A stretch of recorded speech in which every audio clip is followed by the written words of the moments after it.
ડીમા સ્થિત બી.આર. આંબેડકર પ્રાથમિક શાળામાં શિક્ષકનો ભાવભર્યો ભવ્ય વિદાય સમારંભ યોજાયો.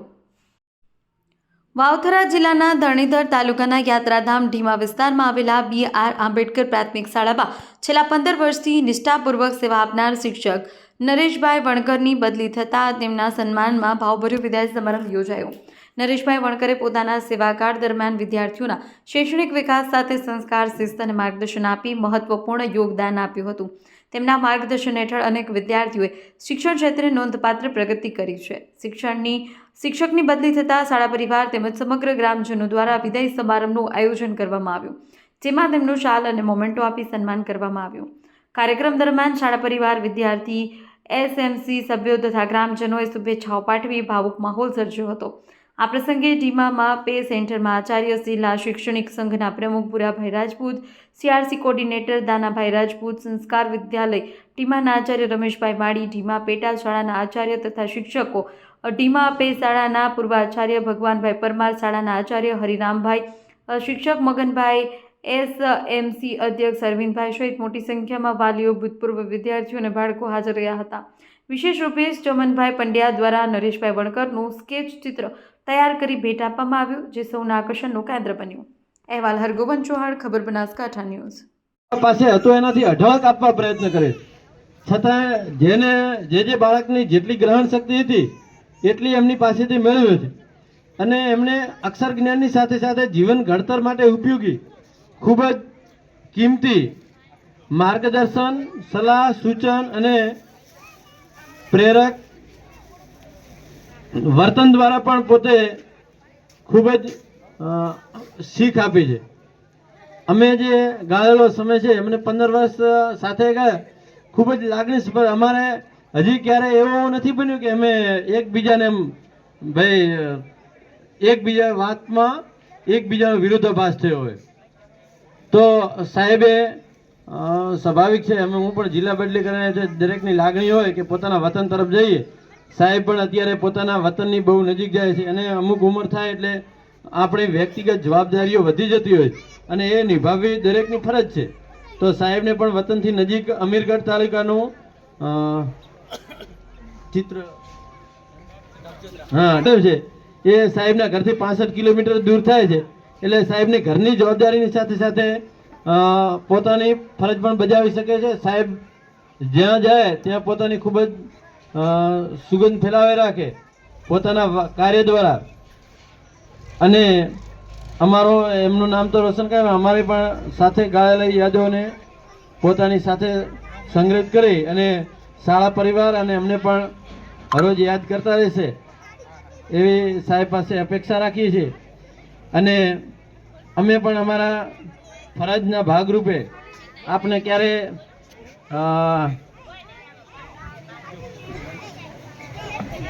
સરસ ક્યારે આપણે કડવું કીધું તો માફ કરશો.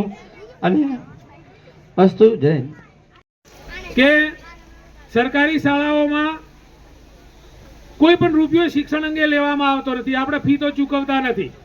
આમાં કેટલા વાલીઓના પ્રાઇવેટ બાળકો પ્રાઇવેટ શાળામાં ભણતા હોય છે, હજારો રૂપિયા આપવા પડે છે. આ તો સરકારી શાળા શ્રેષ્ઠ શાળા અને શ્રેષ્ઠ શિક્ષકોની નિયુક્તિ થયેલી શાળા હોય છે. કોઈ જાતનો રૂપિયો સરકાર આપણી પાસેથી ફી નથી લેતી. ઉપરથી બાળકને જે પણ કંઈક અભ્યાસ અંગેની બાબતો હોય છે એને પાટી, પેન, ચોપડા, પુસ્તકો, ગણવેશ લાવવાની પણ સરકાર સહાય કરે છે. તો કેટલાક વાલીઓ સ્વાભાવિક છે કે અહીં બેઠેલા અનુસૂચિત જાતિના બાળકો વધારે છે, એટલે સ્વાભાવિક છે સરકાર તરફથી યોજના પ્રમાણમાં એમને શિષ્યવૃત્તિનું પ્રમાણ વધારે મળે અને મળવું જોઈએ. પરંતુ ક્યારેક દુઃખ લાગે, મારી શાળા સુધી આ શાળા સુધી આવે, સાહેબ અમારા છોકરાને શિષ્યવૃત્તિ નથી આવે.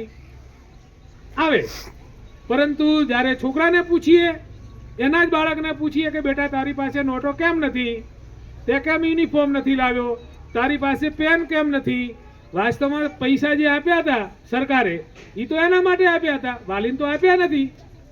બાળકોના સહયોગ માટે આપ્યા છે. એને એક જાતનું પ્રોત્સાહન પૂરું પડે, એનું સંદર્ભ સાહિત્ય લાવી શકે એ ગણવેશ લાવી શકે, એ બૂટ મોજા પહેરી શકે, એ પેન લાવી શકે, એ બીજું ઇતર વાંચન લાવી શકે. એ પૈસાનો હક તો બાળક ઉપર છે. બાળકને સરકાર સહાય કરે છે અને એ જ પૈસા વાલી પોતાના અંગત ખર્ચામાં વાપરી નાખે. તો આપણે એક બાજુ એવી વાત કરીએ છીએ કે આ બાળક આપણી મૂડી છે અને આ મૂડી માટે કરીને આપણે મહેનત કરવી છે, મજૂરી કરે છે. એટલે આ મહેનત મજૂરી તમે બાળક માટે પોતાના ઘરનું વેચીને કે મજૂરી કરીને પૈસાની ચૂકવણું કે એને પ્રોત્સાહનને પૂરું પાડે તો કમસે કમ જે સરકાર આપે છે એ તો બાળકને આપો. આવા કિસ્સાઓ અમુક બાબત દરેકને લાગુ પડતું નથી પણ બને છે. પણ બાળકના વસ્તુઓ લાવી આપો. ભણવા માટે ઘણું બધું કંઈ પુસ્તકો સિવાયનું પણ ઘણું બધું છે. એ જ પૈસાથી બાળકને જ્યારે આવી બાબતો મળશે ત્યારે બાળકને એનું પર્યાવરણ પૂરું પડશે, બાળકને મજા આવશે. કહેવાનો મતલબ અત્યારની યોજના પ્રમાણે 1 પણ રૂપિયાનો ખર્ચો કર્યા વગર બાળક આપણું 1 થી 12 ધોરણ આરામથી ભણી શકે છે. તો એના ભણતરની અંદર આપ સહયોગ કરો. બાળકને એને જે જોઈતા હોય ભણવા માટેનું સાહિત્ય લાવી આપો. કોઈ પણ સંજોગોની અંદર ખાસ કારણ વગર શાળાથી વંચિત મત રાખો.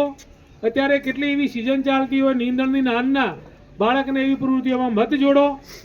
ઘણી લાંબી વાત ન કરતા આજે જે BR આંબેડકર નગર શાળામાંથી નરેશભાઈ જે વિદાય લઈ રહ્યા છે, બીજી શાળામાં જઈ રહ્યા છે, આપણા માટે ખરેખર ખૂબ જ એમ કહેવાય કે આપણને આમ દુઃખ લાગે. પણ નરેશભાઈને વિનંતી કરું, આ ગામ, આ સમાજ, આ શાળા હંમેશા તમારી સાથે જોડાયેલો છે અને રહેશે. સંબંધ ક્યાંય ઓછો થવાનો નથી. જગ્યા ફેર થાય, દીકરી સાસરે જાય તો એનો મતલબ એવો નથી કે બાપાને ભૂલી જાય. એનો સંબંધ તો પિયરમાં એનો જ રહે. એક ભાઈ બીજે ગમે ત્યાં ધંધાર્થે જાય, કામથી જાય તો એનો મતલબ એવો નથી કે ભાઈથી જુદો થયો, શરીરથી જુદો થયો, ક્યાંક એને અંતરથી જુદો થયો, કિલોમીટરથી જુદો થયો. પણ સંબંધ તો એના જ છે. નરેશભાઈ, તમે ભલે તમારા વતનમાં જાઓ છો, વતનથી નજીક છો, પણ તમારો સંબંધ BR આંબેડકર નગરના પ્રાથમિક શાળા, સમાજ, ગામના બાળકો જોડે હંમેશા કાયમી એનો જ રહેશે. તો એ સાચી વિદાય છે. અમે સાચી વિદાય આપી અમે તમારી પાસે શું માગીએ? અમે તમારી પાસે ફક્ત એટલું માગીએ કે તમે સંબંધ કાયમી ટકાવી રાખજો. આટલા દિવસ તો તમે અહીં આવતા તો એક ફરજના ભાગરૂપે આવતા, પરંતુ હવે તમે જ્યારે પણ આવવાનું થાય ત્યારે તમે અમારા મહેમાન હશો, તમે અમારા મિત્ર હશો, તમે એક ગુરુ હશો. તમે એક અમારા માટે આ જે દરરોજની જે 10-15 વર્ષ સુધી નોકરી કરી છે એનો કાયમી સંબંધ ટકે એવા પ્રયત્ન કરશો. ફરીથી ખૂબ ખૂબ નરેશભાઈનો આભાર. ખૂબ તમે આ બાળકોને, સમાજને, શાળાને આપ્યું છે. ખૂબ જ વાલીઓને અને આ બાળકોને એમ થાય કે અમારા ગુરુજી અમારી વચ્ચેથી વિદાય લે છે. આપણે એ સમજીએ કે એમણે આટલું કામ કર્યું છે, આવું સરસ મજાનું તન મનને ધન રેડીને પોતાના તમારા બાળકોને પોતાના બાળકોથી પણ વધારે ગણી અને કામ કર્યું છે. છતાં આપ એક બદલીના ભાગરૂપે નજીક જાઓ છો એ વાતની અમને ખુશી છે. ભગવાન ધણીધર આપને સદૈવ આશીર્વાદ આપે, આપની નિરોગી શરીર રહે, આપની ઉત્તરોત્તર પ્રગતિ થાય. અહીં કામ કર્યું છે એના કરતાં પણ વધારે કામ કરો એવી અમે આ ગામ વતી, બાળકો વતી, આ સમાજ વતી આપને વિનંતી કરીએ છીએ. ખૂબ આભાર નરેશભાઈ સાહેબ. ભારત માતા કી મિત્રો, ઘણા લાંબા સમયથી બેઠા છો એટલે થોડાક સ્વાભાવિક છે કે થોડા અસ્વસ્થ લાગો છો તમે બધા. થોડા વાતો કે બે ધ્યાન કહ્યું. આપણે ઘણો સમય લઈ લઈએ, થોડી વાર શાંતિ જાળવીશું. આજના આપણા નરેશભાઈ સાહેબ છેલ્લા 15 વર્ષથી કર્મભૂમિ બનાવીને આ શાળામાં, આ શિક્ષણના મહાયજ્ઞમાં જેમણે મહાન ભૂમિકા ભજવી છે એવા નરેશભાઈ સાહેબના વિદાય કાર્યક્રમની અંદર ઉપસ્થિત અમારા શૈક્ષિક મહાસંઘના પ્રમુખ શ્રી અને ઢીમા PM શ્રી શાળાના આચાર્ય સાહેબ શ્રી ભુરાજી સાહેબ, અમારી ઢીમા સંસ્કાર કેન્દ્ર વિદ્યાલય ઉચ્ચતર માધ્યમિક વિદ્યાલયના આચાર્ય શ્રી રમેશભાઈ સાહેબ, ભગવાનભાઈ સાહેબ અમારા બીટ કેડર નિરીક્ષક ભૂતપૂર્વ માનનીય, એમણે પણ બહુ સરસ સેવાઓ આપી છે. અને અમારા આદર્શ એવા ભગવાનભાઈ સાહેબ, પેટા શાળામાંથી પધારેલા આચાર્યશ્રીઓ, અમારા ભૂતપૂર્વ TPO શ્રી કરશનભાઈ સાહેબ, SMCના અધ્યક્ષ શ્રી, ગામમાંથી પધારેલા વાલીઓ, આ શાળાના આચાર્ય સાહેબ શ્રી જિજ્ઞેશભાઈ તથા તમામ પેટા શાળામાંથી પધારેલા સારસ્વત મિત્રો, વહાલા બાળકો. મિત્રો, ઘણી બધી વાતો અગાઉના વક્તાઓએ કરી કે આપણા નરેશભાઈ સાહેબ નરેશભાઈ સાહેબ વિશે કહેવાનું મન થાય તો એક એવું વ્યક્તિત્વ કે નખશીખ પ્રામાણિક શિક્ષક. સીઆરસી તરીકે મારી ભૂમિકા એક મોનિટરિંગ કરવાની હોય છે. હું જ્યારે પણ આ શાળાની અંદર મુલાકાત લેવા માટે આવું ત્યારે નરેશભાઈ સાહેબ એમના વર્ગની અંદર બાળકોમાં ઓતપ્રોત જ હોય. હું ત્યાં આવીને વર્ગમાં બેસું પણ એમને ખરેખર ખબર જ ન હોય કે સાહેબ ક્યારે આવ્યા. એટલા બાળકમય અને બાળકોમાં ઓતપ્રોત થઈને શિક્ષણ અમને આપ્યું છે. ખરેખર આપણે કાયમ માટે એમના ઋણી રહીશું. મારી સીઆરસી ક્લસ્ટર હેઠળની 9 શાળાઓ પૈકી આપણી શ્રેષ્ઠ શાળામાં જો કહી શકાય એક નાની શાળા 1 થી 5 નહીં, આપણા તમામ ગુરુજીઓ, આપણે ભૂરાભાઈ સાહેબે કીધું છે એમ કે આપણા હરિરામભાઈ સાહેબો રવિવારના દિવસે પણ શાળામાં હાજર હોય. એટલા કર્મનિષ્ઠ શિક્ષક મગનભાઈ સાહેબ. કહેવાનો મતલબ કે 3 શિક્ષકો નખશીખ પ્રામાણિક શિક્ષક અને નિષ્ઠાથી આ શાળામાં કામ કરે છે. અને સેન્ટરમાં સૌથી વધારેમાં વધારે સીઈટીમાં જો પાસ થતા હોય તો આ શાળાના બાળકો છે મિત્રો. એટલે એના માટે હું આપ સૌ વાલીઓ ઉપસ્થિત છો ધન્યવાદ આપું છું આ ગુરુજીઓને અને બાળકોને, કારણ કે સીઈટીમાં સૌથી વધારે બાળકો આ શાળામાંથી પાસ થાય છે. અને અહીંથી જ્યારે ધોરણ 5 પાસ કરીને જ્યારે ધીમા સેન્ટર શાળામાં જાય છે તો એનએમએસ કે કોઈ પણ બીજી કોઈ સ્પર્ધાત્મક પરીક્ષાઓ પીએસસી કે કોઈ પણ હોય તો એની અંદર પણ આ શાળાના બાળકો ખૂબ સારું પ્રદર્શન કરે છે. એટલે એના માટે આ ગુરુજીઓ ખરેખર અભિનંદનના અધિકારી છે. નરેશભાઈની વાત કરીએ તો નરેશભાઈ સાહેબે 15 વર્ષ સુધી સતત આ શાળાને કર્મભૂમિ બનાવીને જે કામ કર્યું છે દિલ રેડીને, એના કાયમ માટે આ શાળા ઋણી રહેશે. અમે સૌ ઉપકારી રહીશું.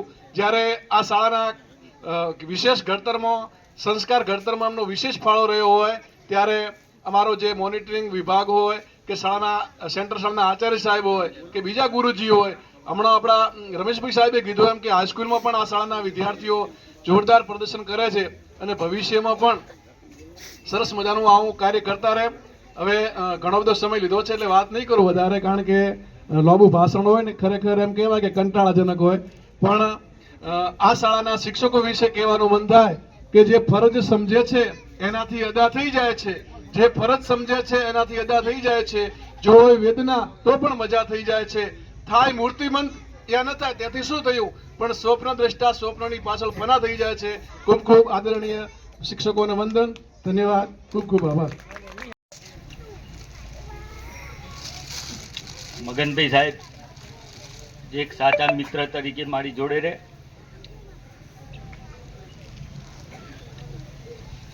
અહીંયા ગાળેલા 15 વર્ષ એ મારા જીવનનો ઉત્તમ સમય હતો. એના વાલીઓ હોય, બાળકો હોય કે બે મિત્રો, મને હંમેશા ક્યારે એવું નથી લાગ્યું કે હું બહારનો છું કે બીજા જિલ્લામાંથી આવેલો છું. મેં પણ ક્યારે એવું નથી રાખ્યું કે હું તો બીજા જિલ્લામાંથી આવ્યો છું, ગમે ત્યારે બદલી કરાવીને જતું રહેવાનું છે. મેં આ શાળાને, આ બાળકોને પોતાના જ ગણ્યા છે અને પોતાના ગણીને જ મેં કામ કર્યું છે. અને આ કામ કરવાનો મને સંતોષ પણ છે. બદલી કરાવવાનો મુખ્ય હેતુ કે ઘરેથી નજીક જવું હતું. હવે 15 વર્ષ થયા તો થોડા પરિવાર જોડે રહીએ, કારણ કે નાના મોટા કામમાં પણ હવે ઘરે જવું પડતું, રાત્રે પણ દોડવું પડતું હતું. એટલે ઘરેથી નજીક, અને મારે મમ્મીને હવે ઉંમર થઈ એટલે કામ નહીં થતું એટલે ઘરે જવું જરૂરી જ હતું હવે. પણ આ બે મિત્રો સાથે, સાહેબ ભલે ઉંમરમાં મોટા પણ અમે મિત્રોની જેમ જ રહ્યા છીએ. 15 વર્ષમાં તમારા પરિવારમાં એકબીજાને કંઈક બોલવું પડ્યું હશે, પણ અમારે ત્રણેયને ક્યારે એકબીજાને ઊંચા અવાજે પણ બોલવું નથી પડ્યું. કે એકબીજાને કંઈક ગુસ્સો આવ્યો હોય કે એકબીજાથી રીસાઈ ગયા હોય, આવો એક પણ પ્રસંગ અમારે બન્યો નથી. મને નાના ભાઈની જેમ બંને સાચવ્યો છે. મેં પણ એમનું બહુ માન રાખ્યું છે. આ સમયગાળામાં મારાથી કોઈ ભૂલચૂક થઈ હોય કે મારે શીખવાડવામાં કોઈ કચાશ રહી ગઈ હોય તો એને માફ કરજો. મેં મારી રીતે સંપૂર્ણ આપવાનો પ્રયત્ન કર્યો છે. અહીંયા તો બાળકો તમે મોકલો છો, અમે ત્રણેય સાહેબ હોય, બહુ સારું એવું માર્ગદર્શન કે શિક્ષણ તો પૂરું પાડીએ છીએ, પણ આગળ મોટા ધોરણોમાં જાય ત્યારે જવાબદારી તમારી આવે છે કે બીજે કંઈ ડાયવર્ટ ના થાય. બધી જગ્યાએ મગનભાઈ કે હરિરામભાઈ નહીં હોય કે તમારા બાળકોની દેખરેખ રાખશે. આગળ જતો જવાબદારી તમારે લેવાની છે. તમે શિક્ષણનું મહત્વ સમજો, તમારા બાળકોને મહત્વ સમજાવો. કારણ કે આપણા જોડે આપણી પરિસ્થિતિ એવી છે કે આપણું બેકગ્રાઉન્ડ એવું છે કે આપણા જોડે કોઈ લોબી પોડી કોઈ જમીનો નથી હોતી, કે એવું કોઈ બાપ દાદાઓની મિલકતો નથી હોતી. આપણા માટે સૌથી મહત્વનું હથિયાર શિક્ષણ છે. તમે એની પાછળ પડો, તે મિલકત કહેશો કે જે કહેશો બધું પાછળ આવશે. તમારા બાળક માટે તમે સમય કાઢો. તમારું બાળક, તમે ગરડા થશો ત્યારે તમારું બાળક તમારા માટે સમય કાઢશે. એટલે વધારે ન કહેતો, આ સાહેબ જોડે જે 15 વર્ષ ગાળેલા આ બાળકો જોડે, અહીંયા તો અત્યારના ભણાયેલા બાળકો પણ છે, જૂના બાળકો પણ ઘણા બધા છે મારા. એ સમય ત્યાં મને યાદ આવે છે. 3 દિવસ ત્યારે પણ શાળા, ભલે ત્યાં શાળામાં રહેતો હોય પણ શાળા તો આજ યાદ આવતી, મને આ બાળકો પણ યાદ આવતા હતા. અને એ જલ્દી જશે પણ નહીં મગજમાંથી, કારણ કે 15 વર્ષ કે બહુ નાનો સમય નથી. બધાનો ખૂબ ખૂબ આભાર.